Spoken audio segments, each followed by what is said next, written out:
मैं दुल्हन बन के लोगों के सामने कैसे जाऊंगी।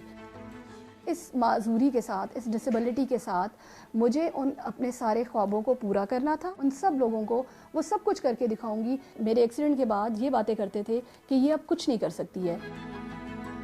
मेरा नाम फ़हमीना पुरी है और मैंने मास्टर इन इकनॉमिक्स किया हुआ है और मैं रावलपिंडी की रिहायशी हूँ और मैं अपनी बेटी के साथ, अपने हस्बैंड के साथ एक हैप्पीली मैरिड लाइफ गुजार रही हूँ।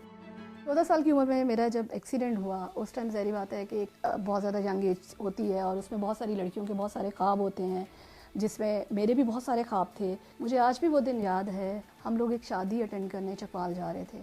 हम लोगों का एक एक्सीडेंट हुआ और हमारी गाड़ी हिट हुई और उस एक्सीडेंट की वजह से जो है मेरी स्पाइनल कॉर्ड जो है वो डैमेज हो गई। इस डिसेबिलिटी में जो सबसे मेन चीज़ मुझे फेस करनी पड़ रही थी कि स्पाइनल कॉर्ड में आपका जो है यूरिन कंट्रोल ख़त्म हो जाता है, स्टूल कंट्रोल ख़त्म हो जाता है। मुझे बस ये था कि मुझे लाइफ में आगे बढ़ने के लिए ज़रूरी है कि मेरा यूरिन एंड स्टूल कंट्रोल हो जाए। बिकॉज कि जब एक नॉर्मल बंदा, एक इंसान जो जिसका माइंड भी बिल्कुल ठीक है और वो बैठा हो किसी अगर वो आगे फर्दर फ्यूचर में वो कोई जॉब करना चाहता है या वो कुछ भी करना चाहता है और उसमें ये हो कि उसने पैम्पर बांधा हुआ है और उसका स्टूल निकल जाए या उसका यूरिन निकल जाए, तो वो मेरे लिए भी वो बहुत प्रॉब्लम था। डॉक्टर्स ने बहुत क्लियरली मेरे फैमिली वालों को जो मैसेज दे दिया था कि ये अब कुछ भी नहीं कर सकती, बैठ भी नहीं सकती है, ये इवन कपड़े प्रॉपर नहीं पहन सकेगी। तो उस पर मेरी मदर ने डॉक्टर से सिर्फ एक क्वेश्चन किया था जब मुझे घर ला रही थी और उन्होंने ये कहा था कि क्या अब मैं इसके साथ अगर कुछ भी करूँगी तो क्या इसकी डिसेबिलिटी बढ़ेगी। तो उन्होंने ये कहा था कि नहीं, अब डिसेबिलिटी तो नहीं इसकी बढ़ेगी, बट ये है कि ये कुछ कर भी नहीं सकती। तो बस ये हुआ कि फिर वो दिन और आज का दिन अम्मी ने फिर ये ठान ली कि नहीं, मैंने इसको फुली इंडिपेंडेंट बनाना है। और अम्मी ने फिर वक्त के साथ साथ मुझे हर चीज़ सिखाई। साथ साथ मैंने सेल्फ कैटेगराइजेशन करना सीखी, जो कि खुद एक बहुत मुश्किल था, बिकॉज कि आपको खुद से एक पाइप इन करना है, अपना ब्लैडर खाली करना है, तो वो भी एक काफ़ी मुश्किल मरहला था। और फिर अल्हम्दुलिल्लाह उसमें मुझे 6 मंथ लगे उसको सीखने में। लेकिन ये हुआ कि जब से मैंने वो सीखा तो उससे ये हुआ कि मेरे लिए बहुत आसानी होगी मेरी लाइफ में। उसके बाद मैंने आला तालीम हासिल की, मैंने लव मैरिज की, मैं एक बहुत अच्छे इदारे में जॉब की, बल्कि अभी भी मैं जॉब कर रही हूँ और मैं एक कंप्लीट और सक्सेसफुल लाइफ गुजार रही हूँ।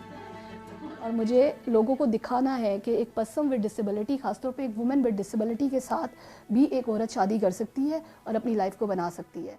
जब शादी हो भी रही थी तो मुझे खुद भी एक डर था एक्सेप्टेंस का कि पता नहीं मेरे इन लॉज भी मुझे एक्सेप्ट करेंगे कि नहीं करेंगे, या मैं ये सारी चीज़ें कैसे करूँगी।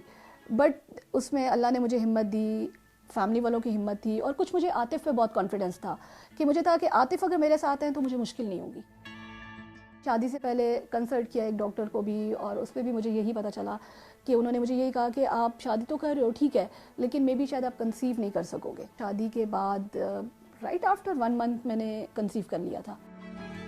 मुझे अपने आप को कैसे ड्रेसअप करना है, मुझे कैसे ऑफिस जाना है, इवन मैं गाड़ी खुद चलाती हूँ, करना मुश्किल है लेकिन नामुमकिन नहीं है। ड्राइविंग करना मेरा पैशन था और मुझे बहुत शौक था कि मैं ड्राइविंग सीखूं। शादी के बाद मैंने सबसे पहले अपने हस्बैंड को ये कहा कि आपने मेरी विश पूरी करनी है और आपने मुझे गाड़ी चलाना सिखानी है। उस पर यह हुआ कि हमें ज़ाहिर बात है थोड़ा सा टाइम लगा, हमें ऑटो गाड़ी चाहिए थी। फर्स्ट टाइम मोटरवे पे गाड़ी चला के लाहौर लेके गई तो मुझे ऐसा लग रहा था कि मैंने दुनिया फतह कर ली है, क्योंकि मेरा एक बहुत बड़ा ड्रीम था जो कि मेरा पूरा हुआ है। जब आप अपनी डिसेबिलिटी को एक्सेप्ट कर लेंगे तो फिर आपके लिए भी कोई भी चीज़ मुश्किल नहीं होगी और कोई भी चीज़ नामुमकिन नहीं होगी। आप दुनिया में हर वो चीज़ हासिल कर सकेंगे जो कि आप करना चाहते हैं, बट डिपेंड ऑन कि आप खुद उसके लिए कितनी हिम्मत अपने अंदर पैदा करते हैं।